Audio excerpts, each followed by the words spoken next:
दृष्टि आईएएस के news programme में आपका स्वागत है। आज का हमारा टॉपिक है एयरलाइंस और 5G को लेकर क्यों उठ रहे हैं सवाल। इस वक्त ये एक बर्निंग टॉपिक बना हुआ है और जैसे कि हमारे इस प्रोग्राम की खासियत है कि हम ऐसा ही कोई बर्निंग टॉपिक लेकर आते हैं जिसको लेकर कई सारे सवाल मन में कौंध रहे होते हैं। तो आज के इस प्रोग्राम के जरिए हम इस मुद्दे से जुड़े उन्हीं सवालों का जवाब तलाशने की कोशिश करेंगे।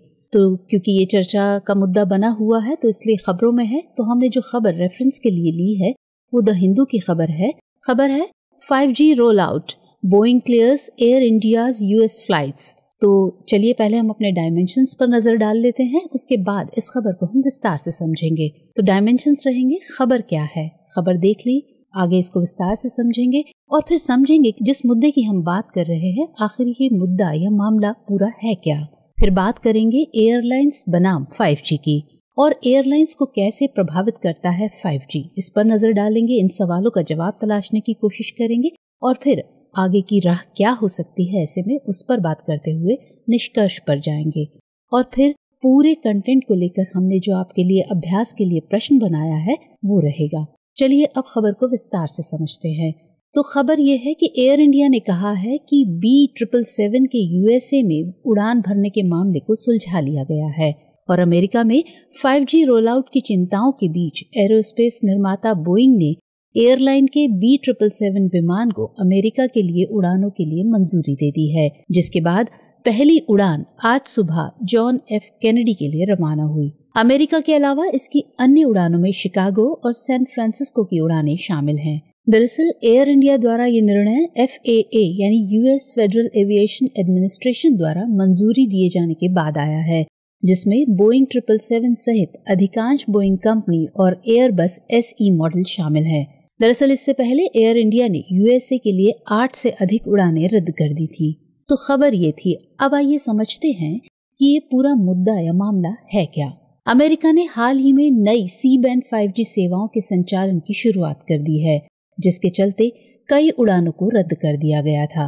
इसमें एयर इंडिया सहित कई अंतर्राष्ट्रीय विमानन कंपनियों ने अमेरिका के लिए अपनी उड़ानें रद्द करने की घोषणा कर दी, क्योंकि उनका कहना था कि इस नई 5G सेवा के सिग्नल हवाई जहाजों की नौवहन प्रणाली को प्रभावित कर सकते हैं।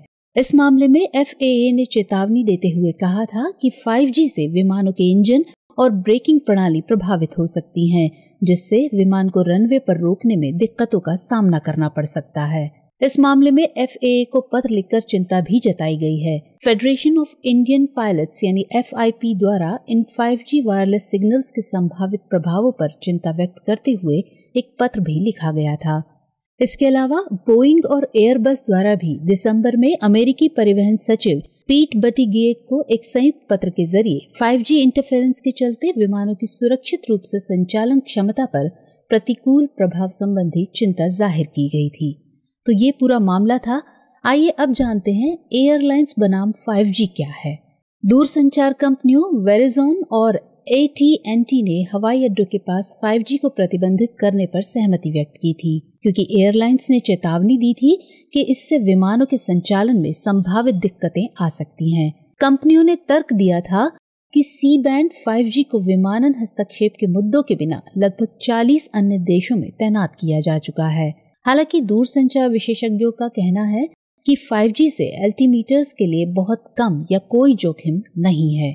आइए अब समझते हैं कि एयरलाइंस को 5G कैसे प्रभावित कर सकता है या कैसे प्रभावित करता है। दरअसल इस मुद्दे के केंद्र में वो फ्रीक्वेंसी यानी आवृत्ति है जिस पर अमेरिकी दूरसंचार ऑपरेटर अपने 5G नेटवर्क चलाएंगे। AT&T और वेरिजोन 3700 मेगाहर्ट्ज और 3980 मेगाहर्ट्ज आवृत्तियों का उपयोग करते हैं, जिसे C-band के रूप में जाना जाता है।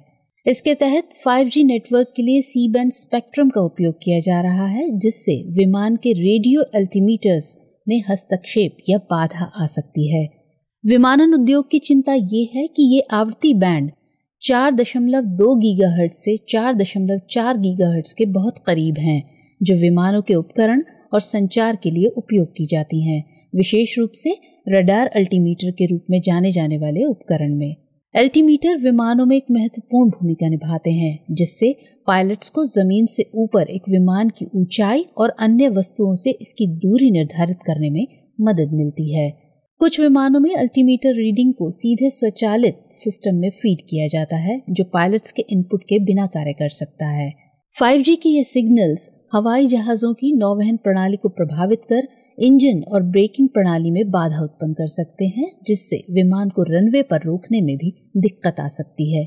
चिंता ये है कि यदि 5G इंटरफेरेंस के कारण किसी अल्टीमीटर की तरंगें वापस नहीं आती हैं या अन्य आसपास की तरंगों से अलग नहीं की जा सकती हैं, तो अल्टीमीटर गलत रीडिंग दे सकता है या हो सकता है बिल्कुल भी कार्य न करे। रेडियो अल्टीमीटर कम दृश्यता लैंडिंग के लिए महत्वपूर्ण है, जैसे कोहरे या भारी बारिश के दौरान, जो जमीन से निकटता की सटीक रीडिंग द्वारा दुर्घटनाओं आदि जोखिम को कम करते हैं। आइए अब इसे यूएसए के संदर्भ में समझने की कोशिश करते हैं, जिससे पूरा जुड़ा मामला है। दरअसल 2019 में यूरोपीय संघ ने 3.4 से 3.8 गीगाहर्ट्ज रेंज में मध्य श्रेणी 5G आवृत्तियों के लिए मानक निर्धारित किए, जो संयुक्त राज्य में शुरू की जाने वाली सेवा की तुलना में कम आवृत्ति है। इसके अलावा FAA ने पाया कि फ्रांस द्वारा इस्तेमाल किया जाने वाला स्पेक्ट्रम 3.6 से 3.8 गीगाहर्ट्ज, संयुक्त राज्य अमेरिका में अल्टीमीटर के लिए इस्तेमाल किए गए स्पेक्ट्रम 4.2 से 4.4 गीगाहर्ट्ज से काफी कम है। इसके अलावा दक्षिण कोरिया में 5G मोबाइल संचार आवृत्ति 3.42 से 3.7 गीगाहर्ट्ज बैंड है और अप्रैल 2019 में 5G के व्यावसायीकरण के बाद से रेडियो तरंग के साथ हस्तक्षेप या बाधा की कोई जानकारी सामने नहीं आई है।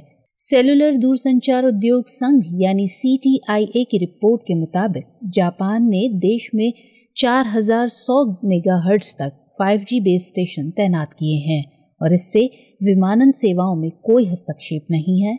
इसका मतलब सिर्फ 100 मेगाहर्ट्ज बफर जोन है।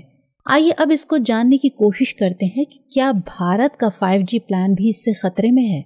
तो देश में यानी भारत की बात करें, कई दूरसंचार कंपनियों जैसे रिलायंस जियो, एयरटेल और वी यानी वोडाफोन 2022 के बाद 5G सेवाओं को रोल आउट करने की उम्मीद की जा रही है इनके जरिए।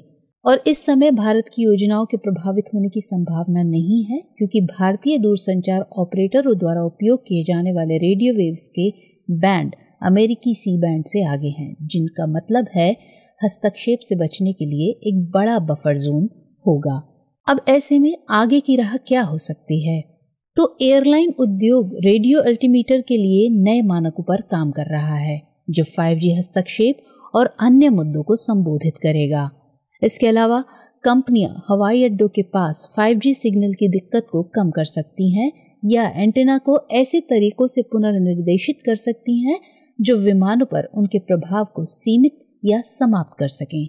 वेरिज़ोन ने कहा है कि वह कई वर्षों तक ऐसे स्पेक्ट्रम का उपयोग नहीं करेगा जो उच्च बैंड के करीब हैं।